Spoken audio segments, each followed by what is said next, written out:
আসসালামু আলাইকুম আমার প্রিয় আপুরা, আপনারা সবাই কেমন আছেন? আমি ভালো আছি। গতকাল রাত 2টোর সময় হঠাৎ আমার কাঁপিয়ে জ্বর আসে। থার্মোমিটারে 2 ডিগ্রি জ্বর উঠেছিল। খুব ভয় পেয়ে গিয়েছিলাম, কিন্তু আল্লাহর অশেষ রহমতে আজ সকাল থেকে অনেকটা ভালো বোধ করছি।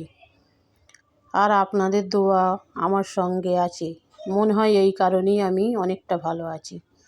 আজকে ভিডিওতে আপনাদের সাথে আমার এই এক কামরা ঘরের সংসারের গল্প শেয়ার করব। আপনারা সবাই সাথে আছেন তো? থাকবেন তো? কমেন্টে লিখে জানান যে আপু আমি সঙ্গে আছি।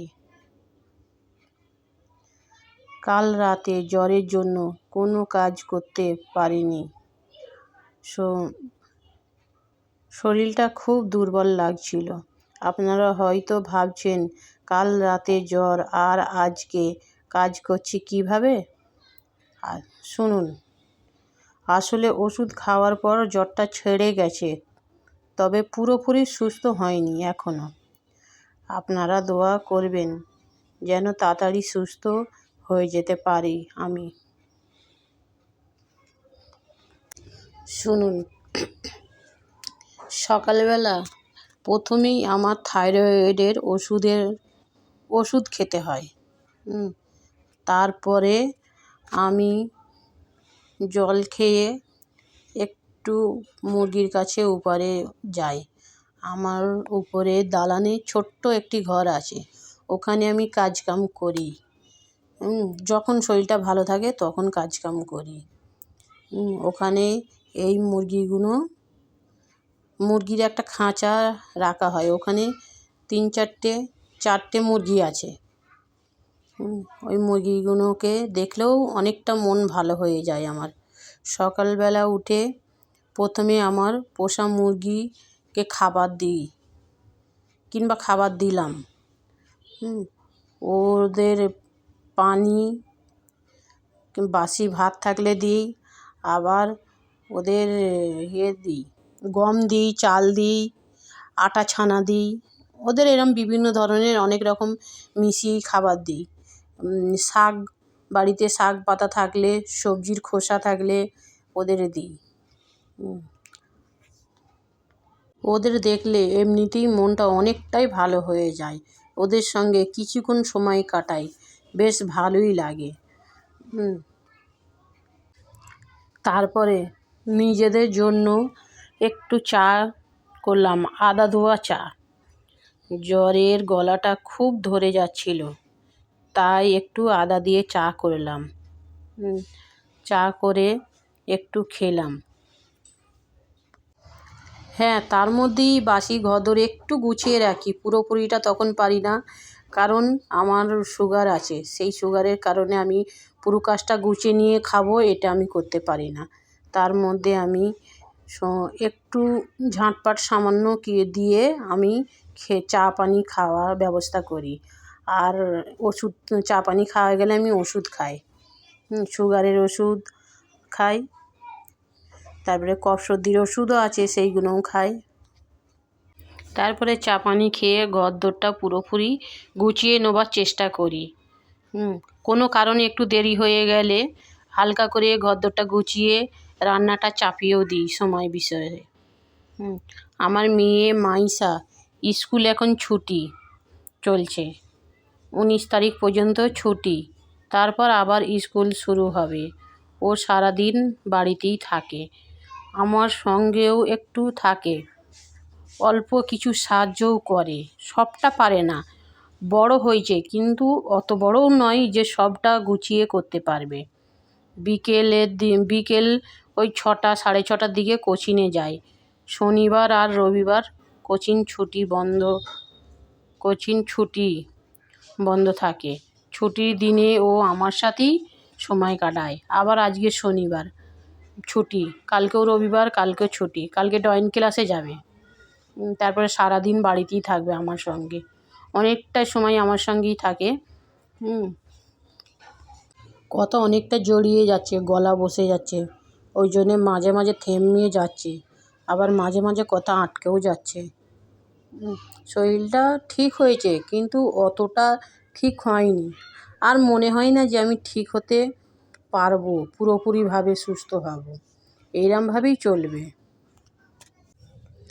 আজ দুপুরে বেশি কিছু করতে পারলাম না, শরীরটা ভালো না, তাই হালকা খাবার করেছি।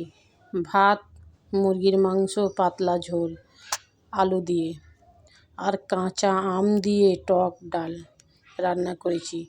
গরমে আর জ্বরে মুখে এই টক ডালটা খেতে খুব ভালো লাগে। আপনারা জ্বরের সময় কী খেতে পছন্দ করেন আমাকে একটু কমেন্টে জানাবেন। আপনারা অনেকেই জানেন বলতে আমার ভিডিওতে দেখতে পান, সেই কারণেই বলছি। আমার এক কামরা ঘর, সাথে একটা দালান আছে, আর দালানের উপরে ছোট একটা ঘর আছে, চিলে কোটার মতো। আজকে কালকের জমানো কাপড়গুলো কেচে ওই উপরের ঘরের সামনে রোদে মেলে দিয়েছি। এই এক কামরাতেই আমার রান্না, থাকা, মাইশার পড়াশোনা সবই হয়। খুব কষ্টের মধ্যেই হয়, যাদের নেই ওইটিই চালাতে হয়। এটাই, জ্বরের মধ্যে উঠে একসাথে বেশি কাজ করতে পারছি না। একটু কাজ করছি, একটু বসে বিশ্রাম নিচ্ছি। শরীরটা এখনও দুর্বল। আপনাদেরও যদি এখনও জ্বর হয় একদম জোর করে কাজ করবেন না, আগে সুস্থ হওয়াটা জরুরি। মাইশা বারবার এসে কপালে হাত দিয়ে দেখছে জ্বর আছে কি না। মা, তুমি শুয়ে থাকো, আমি পানি এনে দিচ্ছি। সন্তানের এই ভালোবাসাটাই মায়ের সবচেয়ে বড় ওষুধ। আপনাদের ছেলেমেয়েরা কি অসুস্থ হলে এরকম করে? জানাবেন আপুরা।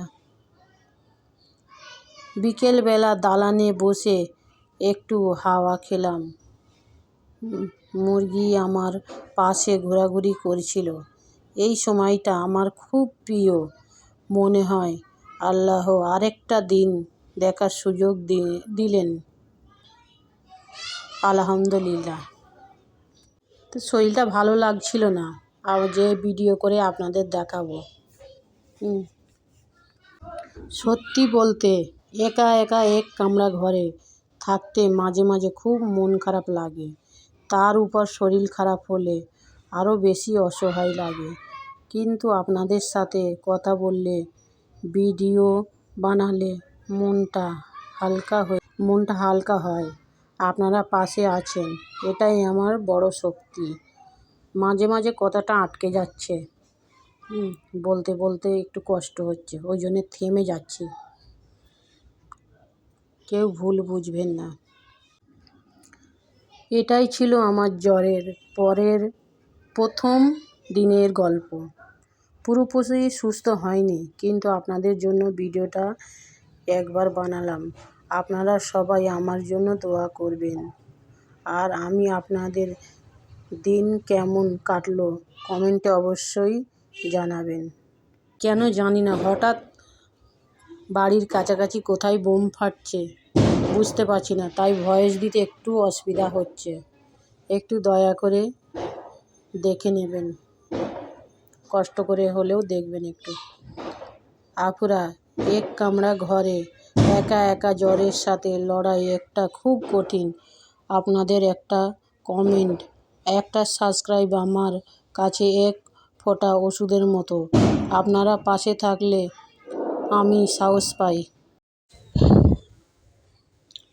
আমার মাইশার জন্য আমাকে একটু সাপোর্ট করবেন, সাবস্ক্রাইব করে বেল বাটনটা টিপে দেবেন। আল্লাহ আপনাদের ভালো রাখুক।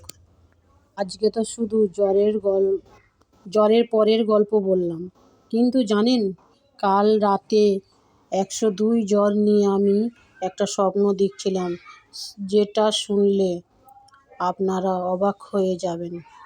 সেই গল্পটা পরের ভিডিওতে বলবো, তাই মিস না করতে চাইলে এখনই সাবস্ক্রাইব করে রাখুন। কথা দিচ্ছি পরের গল্পটা শুনে আপনাদের চোখে পানি চলে আসবে। আমার এক কামরা ঘরের গল্প যদি আপনার মন ছুঁয়ে যায়, তাহলে আমার এই ছোট্ট পরিবারটার পাশে দাঁড়ান। একটা সাবস্ক্রাইব করতে 1 সেকেন্ডও লাগে না আমার দিদি ভাইয়েরা, কিন্তু আমার কাছে সেটা অনেক বড় পাওয়া। আমি রোজ আপনাদের জন্য অপেক্ষা করব। আচ্ছা আপুরা, আপনাদের কাছে একটা প্রশ্ন করি, আপনারা যখন অসুস্থ হন তখন কে সব থেকে বেশি যত্ন নেয়, মা, স্বামী নাকি সন্তান? আমার তো মাইশা ছাড়া আর কেউ নেই। ও ছোট্ট মানুষ, তাও আমার খেয়াল রাখে। আপনাদের গল্পটা কমেন্টে লিখবেন, আমি সবার কমেন্ট পড়ি, রিপ্লাই দেওয়ার চেষ্টা করি। অনেকে কমেন্টে লেখেন, আপু আপনার ঘরটা দেখান, আজকে একটু দেখাই। এই যে আমার এক কামরা ঘর, এই কোনায় রান্না করি, এই খাটে আমি আর মাইশা ঘুমোই, আর ওই যে দালানটা দেখছেন ওটার উপরে কাপড় শুকাই। আপুরা, জ্বর থেকে উঠে ভিডিও করলাম শুধু আপনাদের জন্য। আমার জন্য একটু দোয়া করবেন যেন তাড়াতাড়ি পুরোপুরি সুস্থ হয়ে যায়। আর আমার এই ছোট্ট সংসারের গল্প যদি আপনার ভালো লাগে তাহলে চ্যানেলটা সাবস্ক্রাইব করে আমার পাশে থাকবেন। আপনার একটা সাবস্ক্রাইব আমার কাছে অনেক বড় সাহস। আপুরা, পিছনে বাচ্চারা খেলছে। হ্যাঁ, আমার বাড়ির পিছনে রাস্তা আছে, তারপরেই ওই বাড়ি আছে, ওই বাড়ির উঠানে সব বাচ্চারা খেলা করছে। এই কারণে ভয়েস দিতে একটু অসুবিধা হচ্ছে, একটু মানিয়ে নেবেন। আল্লাহ হাফেজ। আজকের মতো এখানেই শেষ করছি।